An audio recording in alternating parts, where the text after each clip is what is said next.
Welcome to another episode of Go the Mission. This is episode 10.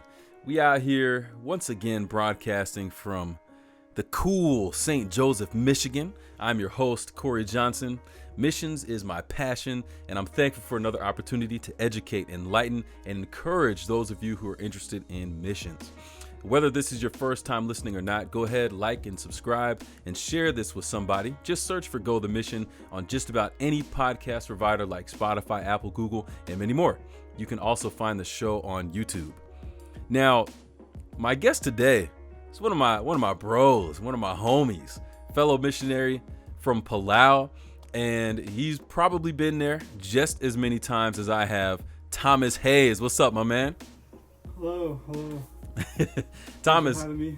hey, of course, man. Thank you for joining us. And I know you have a lot to share. I want to know, just give the listeners a little bit of your mission background experience.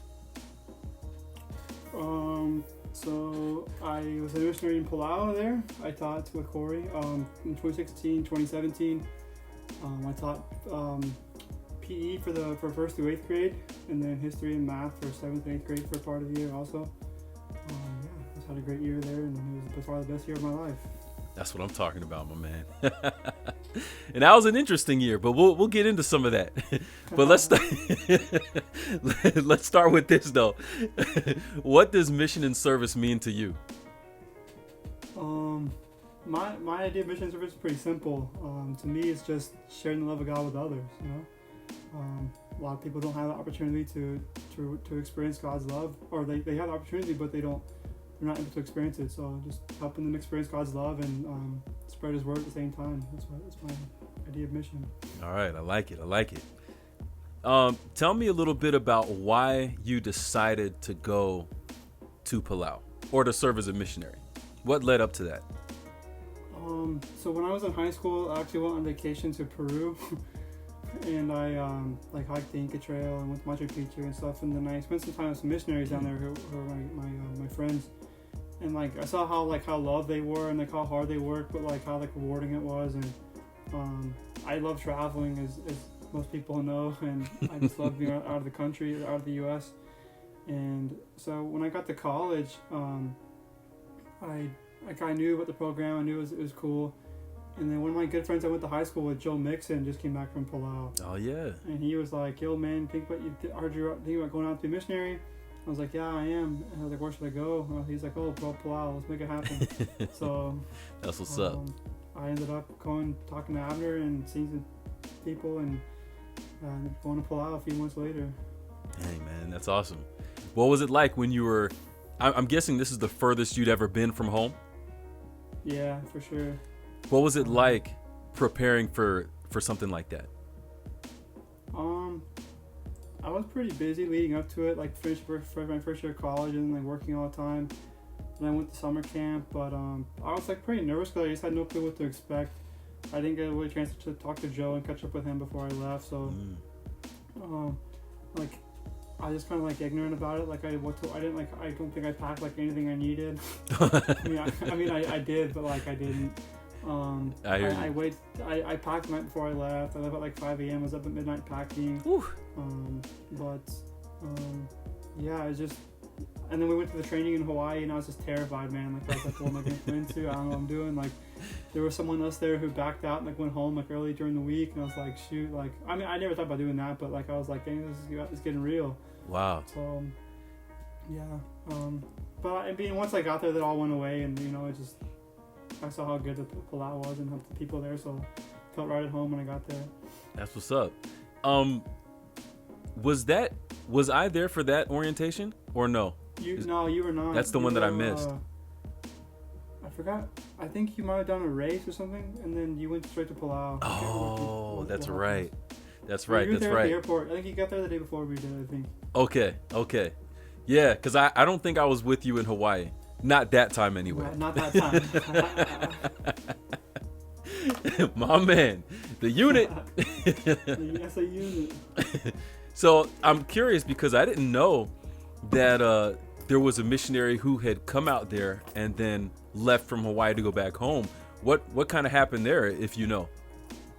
I don't know too much. I know she just got into a relationship with her boyfriend, and she was never like, she kind of like signed up to the missionary because like her friends were doing it, but then like one of her friends backed out like before Hawaii, so like, and then she ended up going to Hawaii, but then she realized like she was never like going to go because of her. She was going to go like to please her friends. So I think she, instead of like getting to like, I think she was going to, I'm not sure which island she was going to, but instead of getting to where she was going, she waited, or she just did it before she got there, so it makes it easier in people. So I respect it for it made it tough for the principal, but you know, like, you gotta do what you gotta do. And it's probably better if she didn't feel that she was all that into it. Yeah, that's interesting. That's really interesting. And I guess the reason that I'm thinking about that moment in particular is, you know, a lot of people kind of view missions and these out of country experiences as this kind of token thing that you just do. Like there's like some novelty to it. You go and you do it. It's something that you check off your list that you've done as a Christian young person. And what I'm trying to get at by this podcast and by hearing from the people that we're interviewing here is to understand that it's bigger than that. And obviously going overseas is not for everybody. If it's not for everybody, I don't have a problem with people who it's not for, because, you know, different folks, different strokes, as we always say. But at the same time, I think it helps to bring us to a better state of awareness about what missions is and how significant, how big of a decision it is, how much of a life thing that it is. And it's not just something, it's not like going to watch a movie. It's not something that you go to, you know, you put your time in and then you leave and that was cool and you may never think about it or relate to it again. Like it's big time to do something like this. And Thomas is on the absolute opposite end of that spectrum. I guarantee you, if things could have worked out in his favor, he'd probably still be in Palau from the first year that he was there to begin with. Because this dude just loves missions and he loves being out there and he loves being with the people. So I appreciate your service for one, but we're just getting into the beginning. Like we haven't even gotten into you being in Palau yet. So what was it like when you landed in Palau? Like your first experience getting hit with this new culture, tired of 20 some hours worth of flying. What was it like? What was the feeling that you had stepping on Palau for the first time? I just remember like I didn't sleep much before I left my house, and then like we get to Hawaii and things are really busy there. And I had some good friends there also that were going to Pohnpei, so it was cool. We were up most of the night with them, hanging out and early in the morning, going different hikes and stuff. So we didn't get much rest there, and I was really tired. And then we landed at Palau like in the evening, and like the whole church was there at the airport, like greeting us, which is awesome. Like it's like airport runs, or you know, like everyone in Palau knows like airport drop-offs and airport pickups. Or there's one of my favorite things about Palau, but. Yeah, everyone was there, like, greeting us, and, like, there's just a lot of people, like, at one time, like, a lot of names to know, like, to remember, like, a lot of important people there. Yeah. And I was just afraid of, like, not, like, of messing up or taking good first impression, so I stayed pretty quiet. But, yeah, we went back to the school, like, I walked around campus a little bit, it was dark, but, like, I could see, like, how cool it was, and we went back to the airport later that night to pick up some more SMs who were on a different flight, and it was just cool, like, to have to realize yeah, we're all in this together, and it was like around 20 of us SMs that year. Yeah, that was a big group. You know, that was the beginning, man. It was us for the year, and we had some fun. Dang. Was there a moment where you realized like, wow, this is a lot different than anywhere that I've been before, or anything that I've experienced before?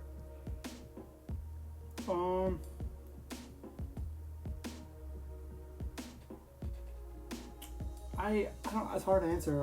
Like I guess like the first morning I woke up in Palau, I was like, dang. I was like, this is real, man. Like, because I went from like I was pretty young when I went there. I was just living at home with my mom. And I went there and I was just like meeting a couple other kids from college, like just across the world. but yeah, I don't know. It's just, I mean, Palau's really different. Like, the culture is really conservative, and which I love about it. Like, it's just like, I mean, it's chill. It's conservative, and in the States things are pretty busy, and they're it's pretty liberal. So yeah, it's a lot different.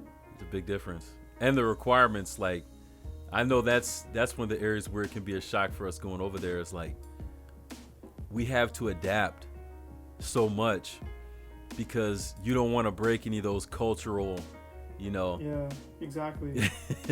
You don't want to get off on the wrong foot. Right. Yes. And it's funny because, I've seen over the years, and you probably heard from students out there, like, it can work both ways. Like, people can come out and do a really good job of going with the Palauan flow, and then they can have these moments where things flip real quick. Yeah. But it can be the opposite way as well, where people kind of struggle and they're not really adapting, but they'll have this one moment and everything can turn into a positive thing as well. It's interesting how that dynamic works. It's really interesting. Tell us a few of the highlights of your time there. Man, like my year there, like the trips back, We'll start with your actual year there. Okay, the actual year, some of the highlights. The first thing that comes to mind is like witnessing one of the prisoners get baptized in the church. Yes. That's a really cool thing. A lot behind that story, but like that was really cool to see the church come together and like accept him, and that was really powerful. And then like just so. Like, I was able to start a softball team and a volleyball team when I was there also. And like the kids, like we were super bad at first, but like we got better and better, and like we like won a couple games at the end against like schools like they'd never beaten like anything else, like some of the public schools. Mm-hmm.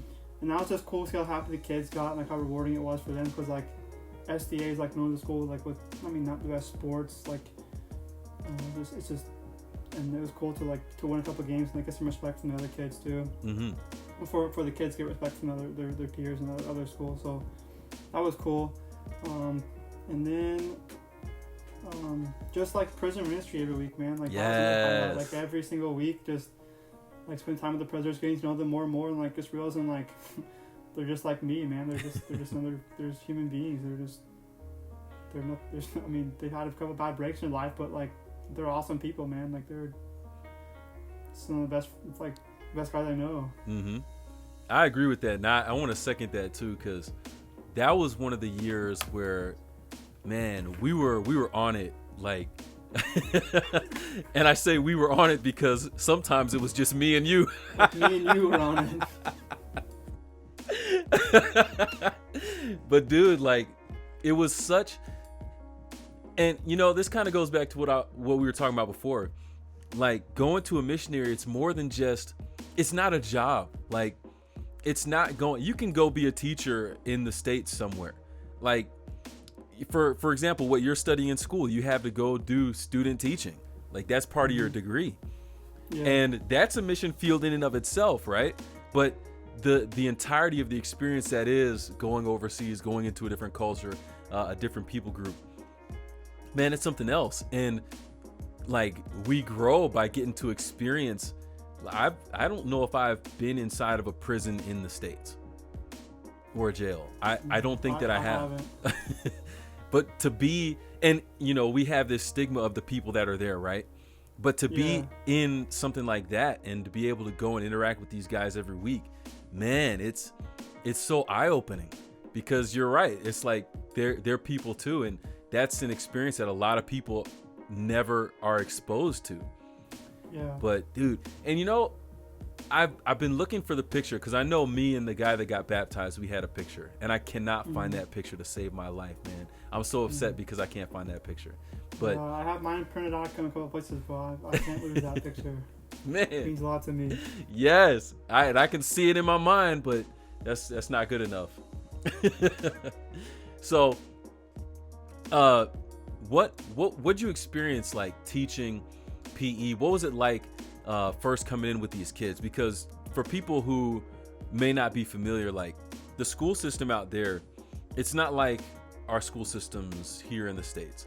There's not necessarily the stability of you have the same teachers that stick with the same grades for years and years and years. You're dealing with young kids who are getting new teachers in just about every subject every year for the entirety of their elementary and high school experience. So that's a lot of getting to know new people. That's a lot of having to say goodbye to people that you've gotten to meet and appreciate over the course of just a short 10 months. And it can be interesting coming in as a new teacher in the footsteps, so to speak, of the ones that have come before. What was it like in regard to that? So it was a huge blessing to be able to come after the year that Ben DePass did. Like he was a legend there. Like the kids loved him. Like, he was extremely good, like extremely athletic, really good at basketball, and like was able to teach kids a lot. And like it's really good dude overall. And like I heard about all the good things that he did, and like how loved he was, and I want to be like him. So like it made me like work harder. But also like I wasn't as good a teacher as he was. So like they were like, oh, we want Coach Ben back. Like we want like why can't you do that? Coach Ben did that. So that made it tough. But like just finding ways to like earn the kids' respect, and like just help them see that like I'm not Coach Ben, but like I do care about them. I do like want them to succeed. Mm-hmm. They came around, but it wasn't easy at first. But like Coach Ben, like he taught me a lot. So like he messaged me like when I was there, like I already know you, but if you need any help, let me know. I said for That's sure. What's I'd up, hit him my up. man. So yeah, he's a homie. That's so cool. And that kind of adversity, again, you're talking about stuff that it's really real world experience that a lot of people never really get. Yeah. More people than not are going to choose to stay in a place where they feel like these people love me and I'm not going to go outside of that. Like it's that comfort zone kind of thing. And the world is not like that. Like life is not like that. If you stay, chances are if you stay in something that's like that, you haven't gone very far in life. That's just how it is. You're going to experience where you have to learn other people and figure out ways to earn their respect and to create that relationship with them. And that's one of the things that's the coolest about all of that transition that happens in a place like Palau, because like it's hard to believe, but for every year that new missionaries come there, they all make an impact, and the kids end up loving them by the end of the year just as much as they did everyone who was there before. Yeah. And that's one of the things that just makes it like, oh man, it's hard to put that into words. What would you say was like your proudest moment, or like the biggest moment for you being out there in Palau? Biggest moment.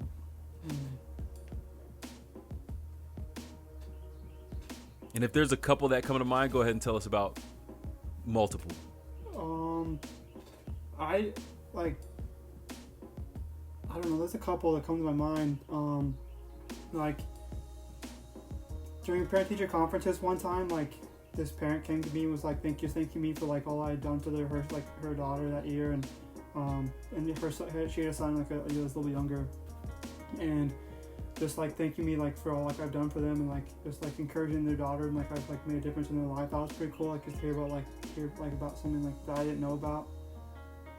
I felt like God was like using me in His service, so that was pretty good.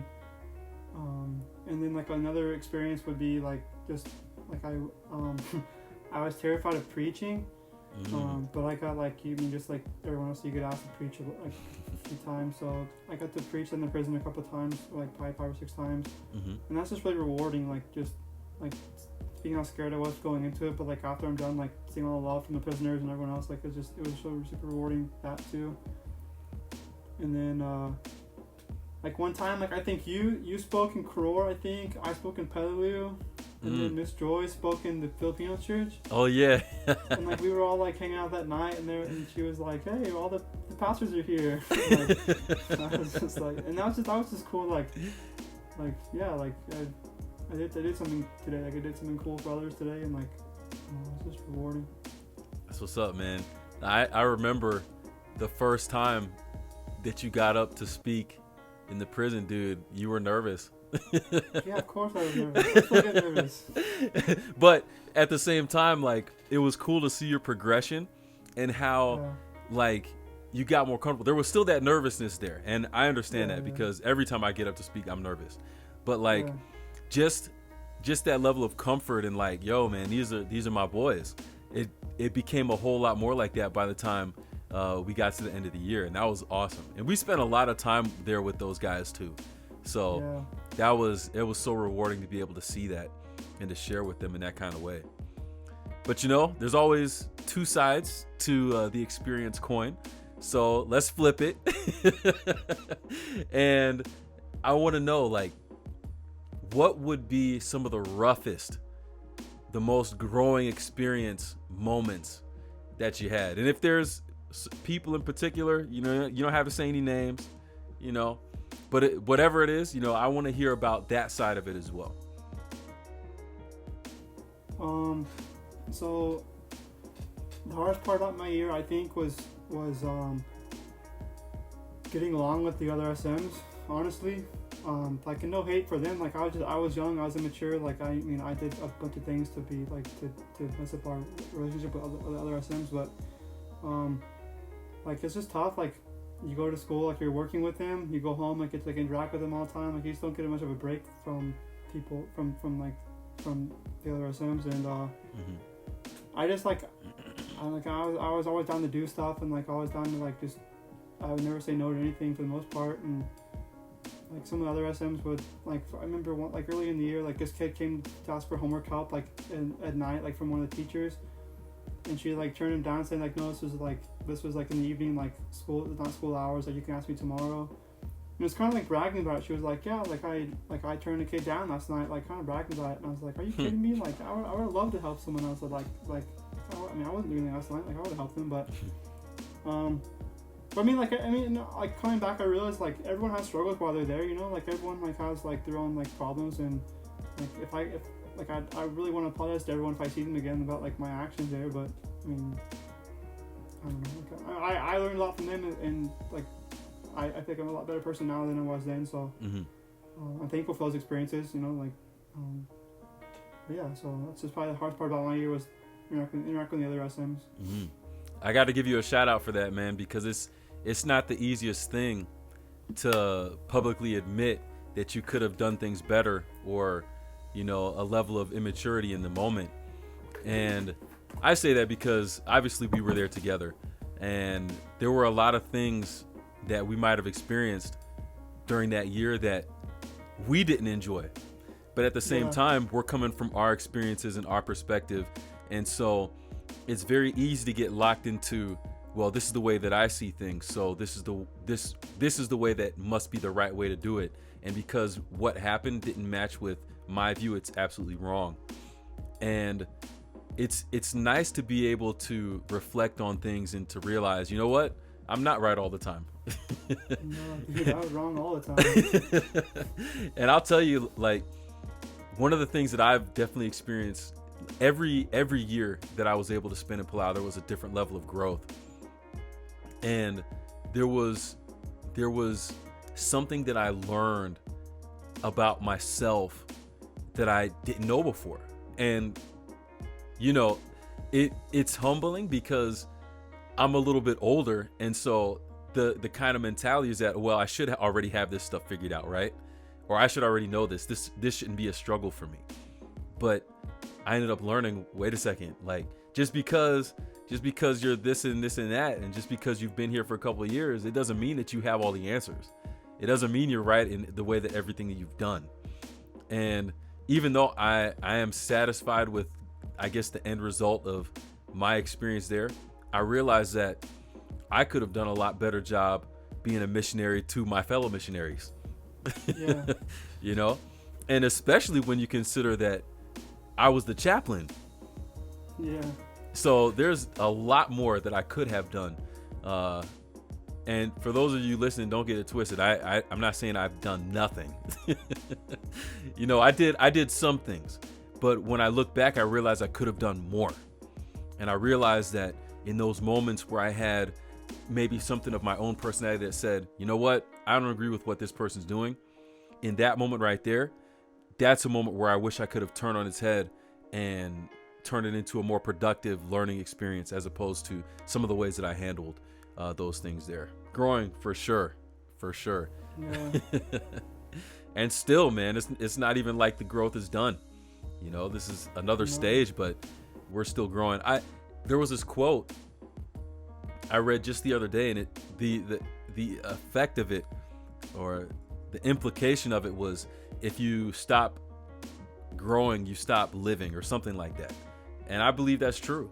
When people feel like they have all the answers is when they stop growing and they stop learning. And learning is an essential part of life. So you have to be put into different situations to be able to learn new things and to embrace new things so that you can continue to grow. Like that's just the way that it works. So for any of you guys listening out there, don't think that you have all the answers. Don't think that we have all the answers. Because there's always more to learn. There's always more to experience, always more to grow from. So, Sure. 10 months out there. What kind of things did you do for fun? So, like, I guess main thing to do for fun was scuba dive. Yay. That was a lot of fun. People think like Palau SMs go scuba diving every weekend. No, that's not really the case. We went like once every 2 months if we were lucky. Yeah. We played a lot of sports, you know, like the different basketball leagues in the evenings. Those were a lot of fun. Hang out with students after, like go to swimming at the bridge. That was a big highlight of my week. Usually Friday afternoons to go swimming. Me and Jeff Bradshaw like to get swimming. Occasional Rock Island trip, go to the beach, go on the boat. You know, that's snorkeling. That's a lot of fun too. Mm-hmm. There's just so much to do there. I mean, but you don't have time for most of it because you're so busy teaching. But you do have your fair share of fun there. So. Mm-hmm. Yeah, it's hard work, but you definitely, it's like a work hard, play hard type thing. So. Of course, yeah, you get through a lot of cool things there, for sure. Mm-hmm. A lot to take advantage of, man. If you had to choose like one favorite thing about Palau, what would you choose? The people. Hey, yes. Yeah, for sure. The people there, like the connections I've made there, like man, those don't go away. Like those, I talk to a lot of people there more than I talk to people here in the States. Facts. But, yeah, like by far the people, man. Like and the culture too is a really cool thing. Mm-hmm. On the flip side, what do you think was the hardest thing about being there? The hardest thing.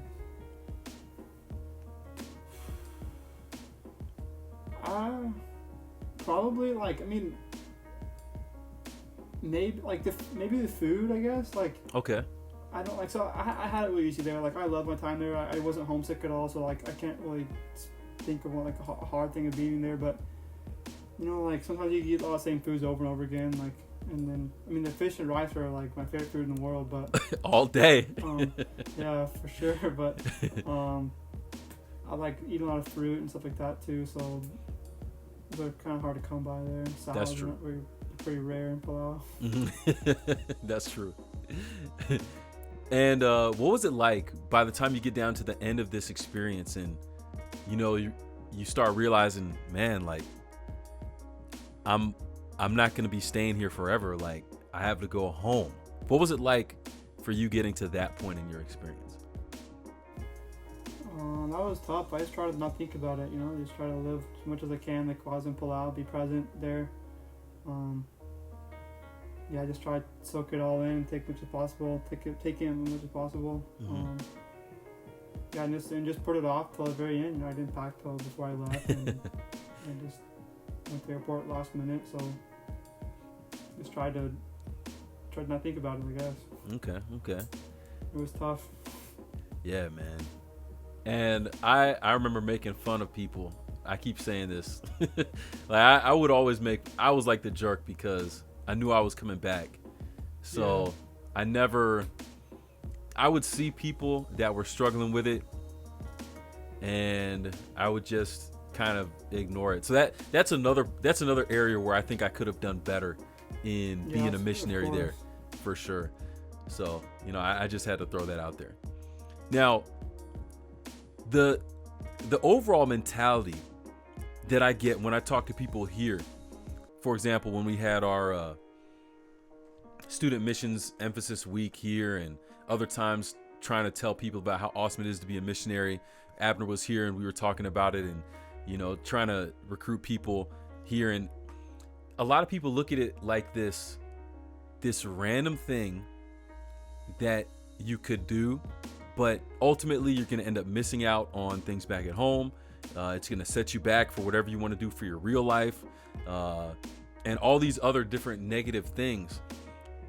They're not connecting the dots between how what you do out there can impact what you're doing here, regardless of whatever you're studying.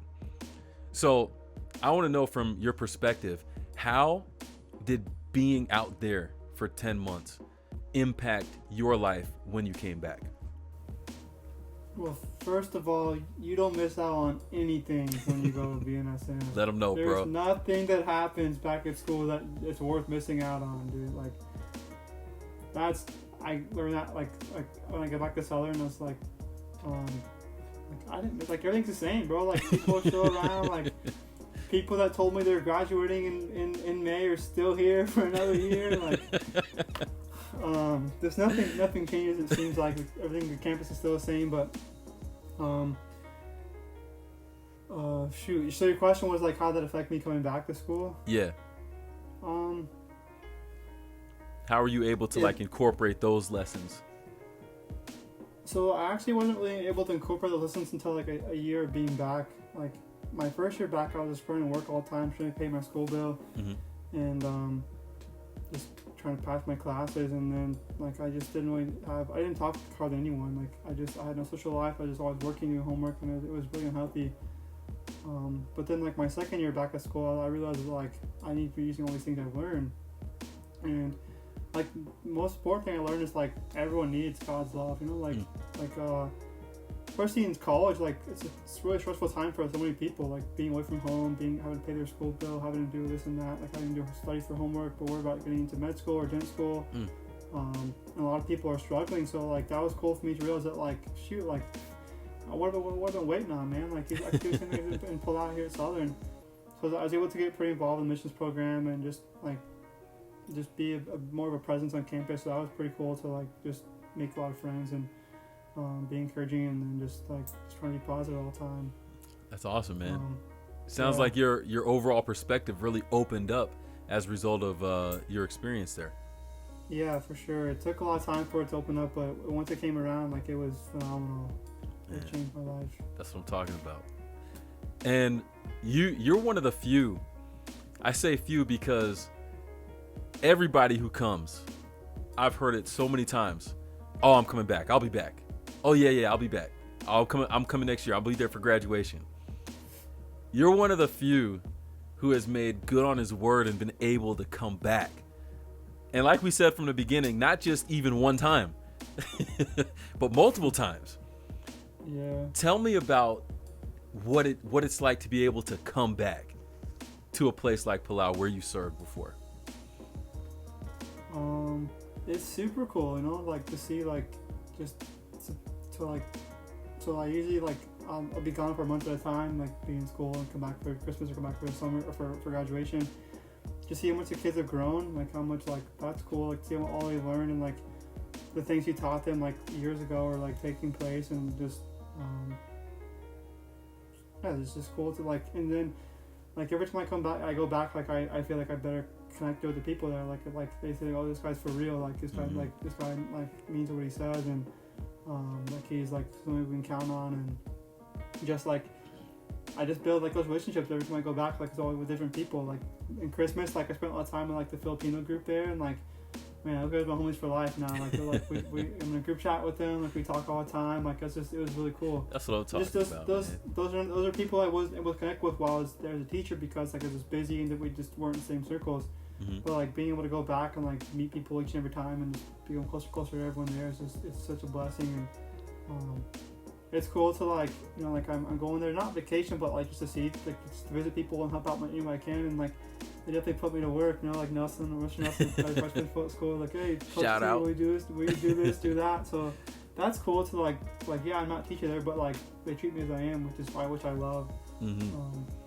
Yeah, and like it was like I knew I wasn't gonna be forgotten there, but like it's just cool to like to realize that like the kids don't forget about you, and like to see that like they still care about you and you're not alone. Mm-hmm. I love how you put that, because the feeling that these kids get from people who are not only willing to come out there and spend some time with their life, but especially when they get to see them again, like that's priceless, man. It's absolutely priceless. But when I think about that, I also have to think about the kids who are in other islands who go to a school there, but their school is closed because there are not enough missionaries.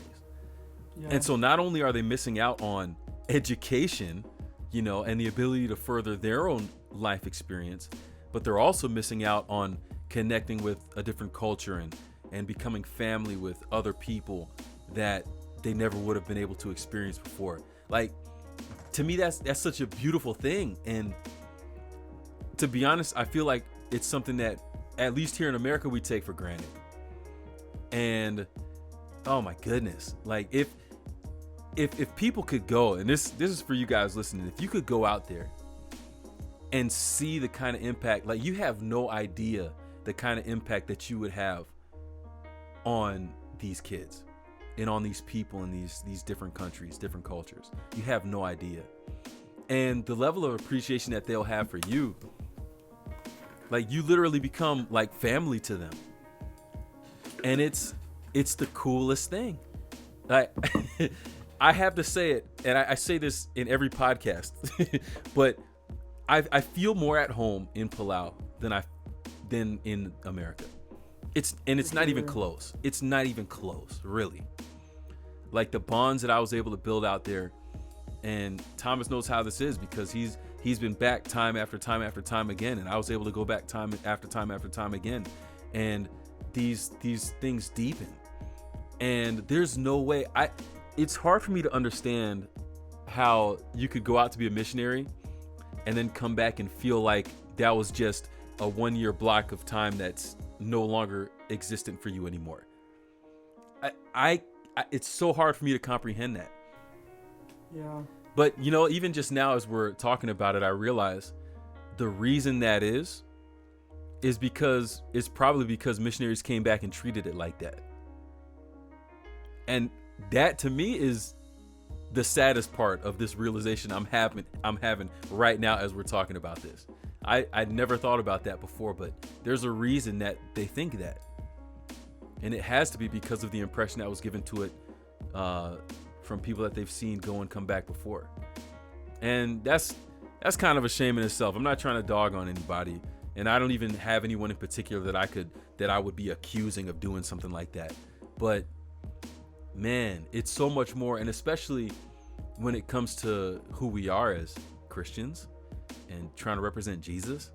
Like, man, that's I don't want to start on that, man. We'll be here for another hour. But it's awesome to see. And before I go to the next thing, your connection with Palau is something that's been able to keep growing and keep getting deeper, even though like it's been since 2016, 17 that you were there, and you've been back every year since then, which has been the coolest thing. And for me to see it on the other end, being there and getting to watch how you're received in such a deeper way every time that you come back has been awesome too. And your overall life mission, it's not done yet, even with those experiences. What are you doing in life right now, and how has that been impacted by your mission experience? First of all, I'll also say like I've made so many friends like from Palau, like other SMs or like friends of friends. Like feels like almost everyone like I talked to, like we have a connection to Palau in some way. Like they knew someone who was there, or just like me being able to like go to the Hawaii training and like see like a bunch of people like every year after year, and this is cool. Like oh, I told me, how do you know that person? Like, oh, I was in Palau, blah blah. And they're like, what the heck, man? Like this dumb. But yeah. So what was the question again? I'm sorry. No, you're all right. I want to know what you're up to. What I'm doing now. What I'm doing now. Yeah. Okay. So I'm currently in school to be a teacher. My major is religious education, to be a Bible teacher, and a minor in English second language. So yeah, I'm doing that. It's a missionary right now. I'll be graduating in the fall. In December, with my degree, and hopefully I'll be heading back to the islands to start teaching again. I'm so envious, bro. I got too much longer up here, but I'm gonna do it, whatever it takes. It's been a long 3 years, but I can finally see the road. That's what I'm talking about. Do you have a word of encouragement as we're wrapping up here? Do you have a word of encouragement for those who are considering the mission field? Oh man, so like, Palau was the first time in my life I got to experience God's love. Like, I was able to experience God's love, and I was able to give God's love and receive His love, and like completely changed my life. I had a new outlook on life, and like, just like I go about my day like trying to like share His love with others. Like, I'm not perfect, like no one is, but like I make so many mistakes still, but it's just cool to like interact with people and like in a loving way and like an encouraging way, and like I just made so many relationships, so many connections, relationships with the people there, people here, like just from my SM year, and like it's just cool to have a family almost everywhere you go. And well, I wouldn't have any of that if I didn't take the year off of school. Best year of my life by far. Man, that's what I'm talking about. I get chills, man, just thinking about it. And you see, man, we rep hard. We both got our flags in the background. It's not a game. My man got a picture of his kids on the wall right there. I remember that picture. Yeah, man. Yeah. It's not a game. Like, it's family, man. It's family. So, Thomas, I got to thank you again for joining us here on the pod. Thanks for sharing just a piece of your experience with us. It's hard to kind of go back and relive it all, but I know that I've been encouraged by hearing what you've had to share. And I know that people who are listening to the podcast are also going to be encouraged by the reality of the experience as you've been able to share. So thank you, man. Thank you for sharing with us. Thank you for having me. Of course, man. We'll get you back on here one of these days too. All right, anytime. Hey, so for you guys listening, I want to thank you all as well for listening to this episode of Go the Mission. Once again, this is your host, Corey Johnson. I want to remind you guys that every other weekend, a new podcast is going to drop on whatever platform you're listening to. Just like, subscribe, and share. You'd think after saying that so many times I wouldn't mess up, but it is what it is. Like, subscribe, and share so we can continue to get the mission out there. If you have any questions about missions or you're wondering how to be a missionary, let me know. And you can reach me by email using gothemission@gmail.com, or feel free to drop a comment or a message through social media or YouTube. Once again, you can find it all there. Go the Mission. Just search for that. And finally, remember, to exist, it's not enough. We out here to be out here. Till next time, peace.